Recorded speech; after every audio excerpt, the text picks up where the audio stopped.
ಎಲ್ಲ ಎಲ್ಲೇ ಹೋಗ್ತಾರೋ ನಮಗೆ ಎಷ್ಟೋ ಜನ ಬರ್ತಾರೆ, ನಮಗೆ ಕೇಳ್ತಾರೆ, ತಂದೆ ತಾಯಿ ಇಲ್ಲ ನಮಗೆ ಏನಾದರೂ ನೋಡ್ಕೊಳ್ಳಿ, ಅಜ್ಜಿ ತಾತ ಯಾರಾದರೂ ಇರ್ತಾರೆ. ಅವರು ಅನಾಥ ಮಕ್ಕಳು ಅಂತ ಇಲ್ಲ, ಅವ್ರಿಗೆ ಯಾರಾದರೂ ಒಬ್ರು ಗೈಡನ್ ಇರ್ತಾರೆ. ಯಾಕಂದರೆ ನಮ್ಮ ತಂದೆ ತಾಯಿ ಇಲ್ಲ ಅಂದರೆ ಅದು ಬೇರೆ ಥರ ಆಗ್ಬಿಡುತ್ತೆ. ಅವ್ರು ಗೈಡನ್ ಇರ್ತಾರೆ, ನಮ್ಗೆ ಬಂದು ನಾವು ಸಾಕ್ಕೊಂಡು ಅವ್ರಿಗೆ ಸ್ಕೂಲ್ ಸೇರಿಸ್ಕೊಂಡು ಇಲ್ಲೇ ಊಟ ಕೊಟ್ಬಿಟ್ಟು ಎಲ್ಲ ಸೇರ್ಕೊಂಡು ನಾವು ಕಾಲ 23 ವರ್ಷ ಅಂದರೆ ನಮ್ಮ ಸಂಘಟನೆ ಮಾಡ್ಕೊಂಡು ಬರ್ತಾಯಿದ್ವಿ. ನಮ್ಮ ಟ್ಯಾನಿರಲ್ಲಿ ಹುಟ್ಟಿ ಬೆಳೆದು ನಾವು ಮುಸ್ಲಿಂ ಜೊತೆ ನಾವು ಭೇದ ಭಾವ ಇಲ್ಲ. ನಾವು ಒಂದೇ ಜಾತಿ, ಒಂದೇ ಧರ್ಮ, ಒಂದೇ ದೇವರಂತ ನಾವು ಸಿದ್ಧಾಂತದಲ್ಲಿ ಎಲ್ಲ ಬಣಗಳನ್ನು ಇರ್ತಾರೆ ನಮ್ದು. ಆ ಥರ ವ್ಯಕ್ತಿಯಲ್ಲಿ ನಾವು ಇಫ್ತಾರಿ ಕೊಟ್ಟವನು 12 ವರ್ಷ ಆಗಿದೆ. ಈ ವರ್ಷದಲ್ಲಿ ನಮ್ಮ ರಂಜಾನ್ ಟೈಮಲ್ಲಿ ಬಂದರೆ ಅವ್ರಿಗೆ 30 ದಿವಸ ಅಂತ ಉಪವಾಸ ಇರ್ತಾರೆ.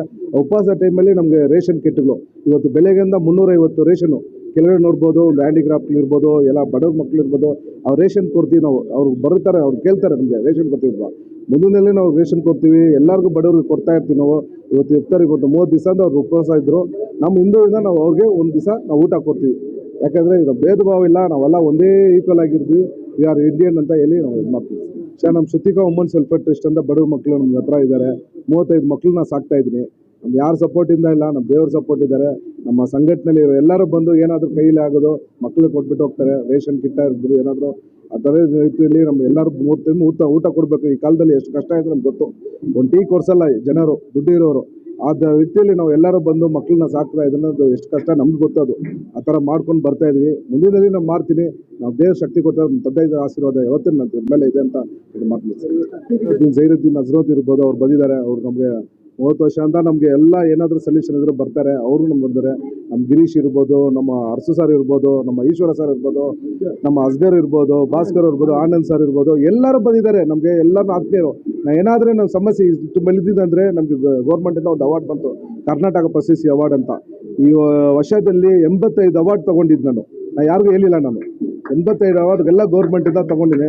ಯಾಕಂದರೆ ಅವಾರ್ಡ್ ತೊಗೊಂಡು ಏನು ಮಾಡ್ಕೊಳ್ಳಿ, ಎಲ್ಲ ಸ್ಟೈಲಲ್ಲಿ ಇರಬೇಕು. ಆದರೆ ನಮ್ಮ ತಂದೆ ತಾಯಿ ಮಕ್ಕಳನ್ನ ಸಾಕ್ತಾ ಇಲ್ಲ, ಅದು ದೇವರ ಹತ್ರ ನಮ್ಗೆ ಗೊತ್ತಾಗಬೇಕು. ನಾವು ಏನಾದ್ರು ಮಾಡಿದ್ವಿ, ಮಾಡ್ಲಿಕ್ಕೆ ಕೆಲಸಗಳಿಲ್ಲ. ಆದರೆ ನಾವು ಮುಂದಿನಲ್ಲಿ ಒಳ್ಳೆ ಕೆಲಸ ಮಾಡ್ಕೊಂಡು ಬರ್ತಾಯಿದ್ವಿ. ಎಷ್ಟು ಅಮೇರಿಕದಿಂದ ನಮ್ಮವರು ಫೋನ್ ಮಾಡಿಬಿಟ್ಟು ನೀನು ಒಳ್ಳೆ ಕೆಲಸ ಮಾಡ್ತೀನಿ, ನಾವು ಬಂದು ಭೇಟಿ ಮಾಡ್ಬೇಕಂತ ಹೇಳ್ತಾಯಿದ್ರು. ಅವ್ರು ಬರ್ತಾರೆ. ಅವರು ನಮಗೆ ಸಿಂಗಾಪುರ್ ನೆಕ್ಸ್ಟು 3ನೇ ತಾರೀಕು ಏಪ್ರಿಲಲ್ಲಿ ನನಗೆ ಡೆಲ್ಲಿಗೆ ಕರೆದಿದ್ದಾರೆ. ಅದು ಒಂದು ಅವಾರ್ಡ್ ಇದೆ. ನಾನು ಹೋಗ್ತಾ ಇದ್ದೀನಿ. ಎಲ್ಲರೂ ನಮ್ಮ ಸಂಘಟನೆ ನಾನು ಎಲ್ಲ ಹಿಂದೆ ಭಾವನೆ ಅಂದರೆ ಎಲ್ಲ ನಮ್ಮ ಜೊತೆಲಿ ಇರೋ ನನಗೆ ಮೂಲ ಕಾರಣ. ಯಾಕಂದರೆ ಎಲ್ಲ ಬಂದಿದ್ದಾರೆ. ತುಂಬ ಸಂತೋಷ ಅಂತೇಳಿ ಅಲ್ಲಿ ರಂಜಾನ್ ಹಬ್ಬದ ಶುಭಾಶಯಗಳು ಕೋರಿ 2 ಮಾತು ಮುಗಿಸಿ ಜೈ ಹಿಂದ್, ಜೈ ಕರ್ನಾಟಕ ಮಾತು. ನೋಡಿ, ನಾನು ಒಬ್ಬ ಸರ್ಕಾರಿ ನೌಕರಾಗಿ ಇದ್ದರೂ ಕೂಡ ಇವ್ರು ಮಾಡ್ತಾ ಇರೋ ಒಳ್ಳೆ ಕೆಲಸ, ಸಮಾಜ ಸೇವಾ ನನ್ನ ಮನಸ್ಸಿನಲ್ಲಿ ಒಂದು ಒಳ್ಳೆ ಸ್ಥಾನಮಾನ ಹಿಡೀತು. ನಾನು ಆ ಸೇವೆಯಲ್ಲಿದ್ದಾಗ ಕೂಡ ಇವ್ರ ಜೊತೆ ಸೇರಿಕೊಂಡು ಇವ್ರು ಮಾಡುವ ಒಂದು ಒಳ್ಳೆ ಕೆಲಸ, ಸಮಾಜದ ಏಳಿಗೆಗಾಗಿ, ಬಡ ಮಕ್ಕಳ ಕೆಲಸಕ್ಕಾಗಿ, ಕನ್ನಡ ನುಡಿ, ಕನ್ನಡ ಭಾಷೆ, ಕನ್ನಡ ನೆಲ, ಕನ್ನಡದ ಹಕ್ಕನ್ನು ಕಾಪಾಡೋದಕ್ಕೆ ಇವರು ಕನ್ನಡದ ಸಂಘಟನೆ ಕಟ್ಕೊಂಡು ಇವರು ಮಾಡ್ತಾ ಇರೋದನ್ನು ನಾವೆಲ್ಲ ಸೇರಿ ಬೆಂಬಲಿಸಿದ್ವಿ. ನನ್ನಲ್ಲಿರುವ ಕನ್ನಡ ಜ್ಞಾನವನ್ನು ಈ ಲೋಕಕ್ಕೆ ಆಚೆ ಬರಲು ಶ್ರಮ ವಹಿಸಿ ಒಂದು ರೆಕಮೆಂಡೇಷನ್ಸ್ ಮಾಡಿ ನನಗೆ ಕನ್ನಡ ಸಾಹಿತ್ಯ ಪರಿಷತ್ತಿನ ಕನ್ನಡ ಸೇವಾರತ್ನ ಬಿರುದನ್ನು ಕೂಡ ನಮ್ಮ ಅಧ್ಯಕ್ಷರ ಕೈಯಿಂದನೇ ನಮಗೆ ಬಂತು. ಅದು ನನಗೆ ಹೆಚ್ಚಾದ ಬಲವನ್ನು ಕೊಟ್ಟು, ಇವರು ಇದಕ್ಕಿಂತ ಇದೇ ಹಾದಿಯಲ್ಲಿ ಬಡ ಮಕ್ಕಳಿಗೆ ಯಾಕೆ ನಾವು ಸೇವೆ ಮಾಡಬಾರ್ದು, ಅದರಲ್ಲೂ ಅನಾಥ ಮಕ್ಕಳಿಗೆ ಯಾಕೆ ನಾವು ಸೇವೆ ಮಾಡಬಾರ್ದು ಎಂಬ ಒಂದು ಮನಸ್ಸಿನಿಂದ ಈ ಶುತಿಕಾ ವೆಲ್ಫೇರ್ ಟ್ರಸ್ಟನ್ನು ಕಟ್ಟಿದರು. ಅದಕ್ಕೆ ಅವರು ಕಾನೂನು ಪ್ರಕಾರ ಏನೇನು ಪ್ರೊಸೀಜರ್ಸ್ ಇರ್ತಾವಲ್ಲ ಫಾಲೋ ಮಾಡಿ ಎಲ್ಲರ ಹತ್ರನೂ ಕಳ್ಳತನ ಮಾಡಿಲ್ಲ, ಸುಳ್ಳು ಹೇಳಿಲ್ಲ.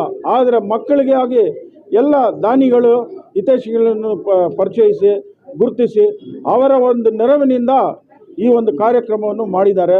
ಇದೇ ರೀತಿ ನಮ್ಮ ರಾಜ್ಯದಲ್ಲಿ ಒಂದು ಒಳ್ಳೆ ವಿದ್ಯಾರ್ಥಿಗಳಿಗೆ, ಬಡ ವಿದ್ಯಾರ್ಥಿಗಳಿಗೆ ಸೇವೆ ಸಲ್ಲಿಸಿ ಅವರ ಒಂದು ವಿದ್ಯಾಭ್ಯಾಸಕ್ಕೆ ಸಹಾಯ ಮಾಡಿ, ಯಾರು ಗೊತ್ತಿಲ್ಲದೆ ಇರುವ ತನ್ನ ಬದುಕಿನಲ್ಲಿ ಬದುಕ್ತಿರುವಾಗ ಸಹಾಯ ಮಾಡಿದ ಡಾಕ್ಟರ್ ಪುನೀತ್ ರಾಜ್ಕುಮಾರ್ ಕನ್ನಡ ರತ್ನ ಅವರಿಗೆ ಅವರ ಸೇವೆಯನ್ನು ಮೆಚ್ಚಿ ಅವರಿಗೆ ಒಂದು ಕಂಚಿನ ಪುತ್ಥಳಿಯನ್ನು ಕೂಡ ನಮ್ಮ ಮಾಜಿ ಶಾಸಕರಾದಂಥ ಶ್ರೀ ಅಖಂಡ ಶ್ರೀನಿವಾಸ ಮೂರ್ತಿ ಅವರ ಒಂದು ನೆರವಿನಿಂದ, ಇವರ ಒಂದು ಕಷ್ಟದಿಂದ ಅದನ್ನು ಮಾಡಿ ಒಂದು ಗೌರವಿಸಿದ್ದಾರೆ.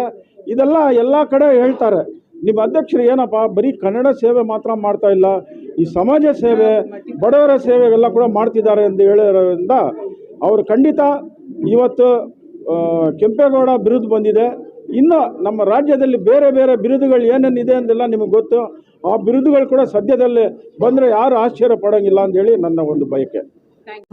ಎಲ್ಲರಿಗೂ ರಂಜಾನ್ ಹಬ್ಬದ ಶುಭಾಶಯಗಳು ಸ್ನೇಹಿತರೆ. ಮತ್ತೆ ಇನ್ನೊಂದು ಹಬ್ಬ ಬರ್ತಾ ಇದೆಯಲ್ಲ ಈಗ. ಯುಗಾದಿ ಎಲ್ಲರಿಗೂ ಯುಗಾದಿ ಹಬ್ಬದ್ದು ಕೂಡ ಎಲ್ಲರಿಗೂ ಶುಭಾಶಯಗಳು ಕೊಡ್ತೀನಿ. Thank you. ಗಿರೀಶ್ ಅವರು 20 ವರ್ಷದ ನಮ್ಗೆ ರೇಷನ್ ಬರ್ತಾ ಇದ್ವಿ ನಾವು. ಫ್ರೀ ರೇಷನ್ ಬಿಟ್ಟು ರಂಜಾನ್ ಟೈಮಲ್ಲಿ ಇದರಲ್ಲಿ ಕೊರೋನಾ ಟೈಮಲ್ಲಿ ನಾವು ಫ್ರೀ ರೇಷನ್ ಕೊಡ್ತಾ ಇದ್ವಿ. ಮನೆಗೆ ಹೋಗಿ ತಲುಪಿಸಿದ್ವಿ ನಾವು. ಆ ಥರ ವ್ಯಕ್ತಿ ನಮ್ಮ ಗಿರೀಶ್ ಅವರು. ಇವಾಗ ನಮ್ಮ ಹೆಬ್ಬಾಳ ಕ್ಷೇತ್ರಕ್ಕೆ MLA ಕ್ಯಾಂಡಿಡೇಟ್ ಆಗಿ ನಿಂತ್ಕೊಂಡಿದ್ದಾರೆ. ಅವ್ರು ಮುಂದಿನಲ್ಲಿ ಒಳ್ಳೆ MLA ಆಗಿ